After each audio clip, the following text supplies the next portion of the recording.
Hello and welcome to the Embodied AI video digest. I'm Fred. Well, almost. I'm Fred's AI avatar, and yes, he knows I'm here. Every week, Real Fred and I bring you the 5 stories that matter in embodied AI, the machines that walk, fly, drive, grip, and listen all over the world. We follow one story on each layer of the embodied AI stack: brains, bodies, movement, usefulness, and acceptance. And what a week to start.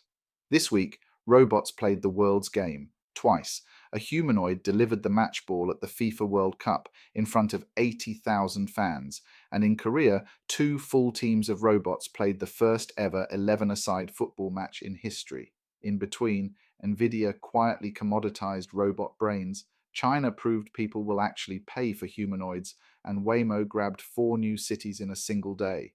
5 stories, 9 minutes, the whole global race. Let's go. Layer 1, Brains. The story this week comes from Nvidia, and it may be the most strategically important of the 5. On Monday, Nvidia announced it is merging its entire robotics software stack into Hugging Face's open source Lee Robot library. That includes Group 1.7, its newest open foundation model for robots, a model that takes in vision and language and outputs physical action.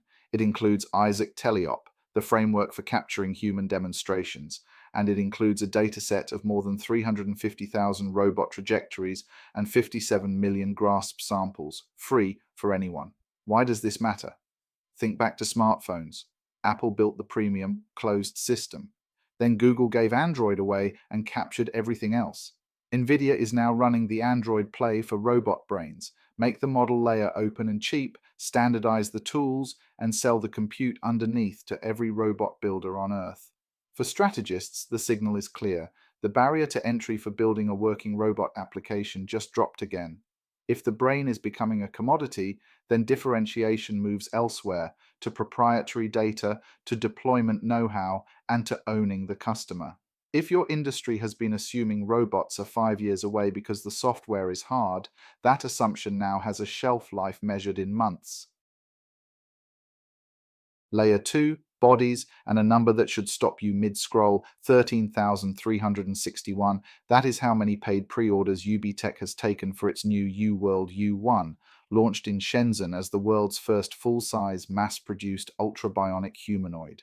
Ultra-bionic means hyper-realistic skin and faces, 3 models starting at roughly $16,500, with deliveries starting mid-September. UBTech talks openly about companion robots and even robot replicas of loved ones. You may find that visionary or unsettling, quite possibly both. But set the shivers aside and look at the business fact. While American humanoid companies are selling robots to factories in business-to-business pilots, China just demonstrated a consumer market, 13,000 households putting real money down at the price of a family car. That is not a demo reel, that is demand. The strategic read: everyone's timeline for the home robot category just compressed. And notice where China is choosing to compete, not only on cost, where we knew they were formidable, but on go-to-market. The pattern to watch is Chinese firms finding buyers for embodiment categories the West still considers science fiction. Honorable mention this week: Unitree's $600 million IPO was approved in a record 73 days. Beijing wants its robot champions funded and fast. Layer 3, Movement.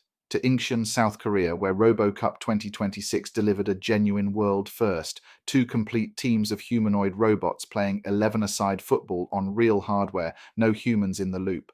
Germany's Be Human from Bremen beat Leipzig's HTWK robots 4-0. The robots ran, kicked, fell over, and crucially got back up, all with behaviors trained through deep reinforcement learning. Now it is easy to smile at robot football. Do not. Football is brutally hard for machines. It forces perception, localization, locomotion, recovery, and multi-robot coordination to run simultaneously in real time in a messy physical world.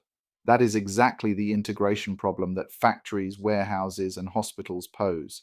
Yesterday's RoboCup joke has a habit of becoming tomorrow's logistics platform, and there is a supply chain detail buried in the result that strategists should savor. The winning German software ran on Chinese hardware, the Booster K1 platform. Chinese teams on the same hardware swept the main humanoid titles, European and American intelligence running on Shenzhen bodies. That division of labor, software from one block, hardware from another, may be the real shape of the embodied AI economy.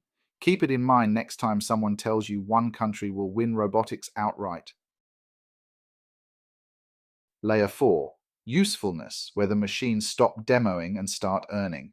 On Wednesday, Waymo announced fully driverless operations in 4 new cities in a single breath: San Diego, Tampa, Denver, and Las Vegas, where the human safety specialist stepped out of the car the very same day. Two details deserve your attention. First, the cadence. 4 cities in one announcement is not a pilot program, it is a land grab on a trajectory towards 1 million rides a week. Second, the geography. Denver is the tell. Snow has always been the skeptic's last argument. Autonomous vehicles work fine in sunny Phoenix, they said, but wait for winter. Waymo is now going straight at winter with a purpose-built vehicle, the Ojai, on its 6th-generation driver. The so what stretches well beyond mobility. If you are in insurance, the actuarial tables are moving. If you are in urban real estate, parking economics are moving.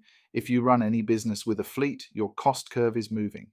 The planning assumption to adopt this week: robotaxis in most major American metros within 24 months.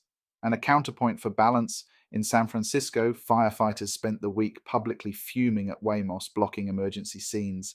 Deployment at scale brings friction at scale, which brings us to our final layer. Layer 5. Acceptance. Because none of this matters if humans say no thank you. And this week produced the most watched robot moment in history. At halftime of Brazil versus Norway at the World Cup in New Jersey, Hyundai and Boston Dynamics walked Atlas onto the pitch. It performed goal celebrations in the style of Kane, Haaland, and Son, took a bow, and handed the match ball to the referee.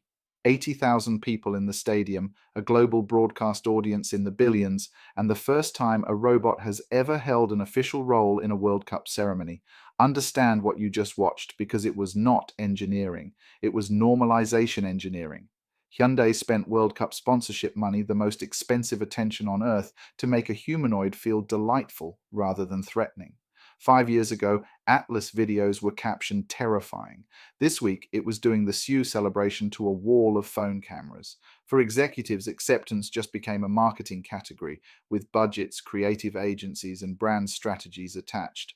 And your organization will need a position: how your customers, your workforce, and your regulators feel about machines among people. So, week 28, brains, Nvidia goes open to own the compute beneath every robot. Bodies, 13,000 Chinese households just bought a humanoid. Movement, robots played proper football. German software on Chinese hardware. Usefulness, Waymo declared war on winter. Acceptance, Atlas charmed 80,000 football fans, while the safety benchmarks whispered, not so fast. One thread ties it all together. Every layer of the stack moved on 3 continents in a single week. That is what an industrial revolution looks like when you watch it in real time, and it is exactly why this digest exists. Next week promises fireworks. Tesla is expected to unveil Optimus 5.3, and Unitree prices its IPO. If this was useful, subscribe and share it with one colleague who still thinks robots are 5 years away. I'm Fred's avatar. He does the thinking, I do the talking. See you next week.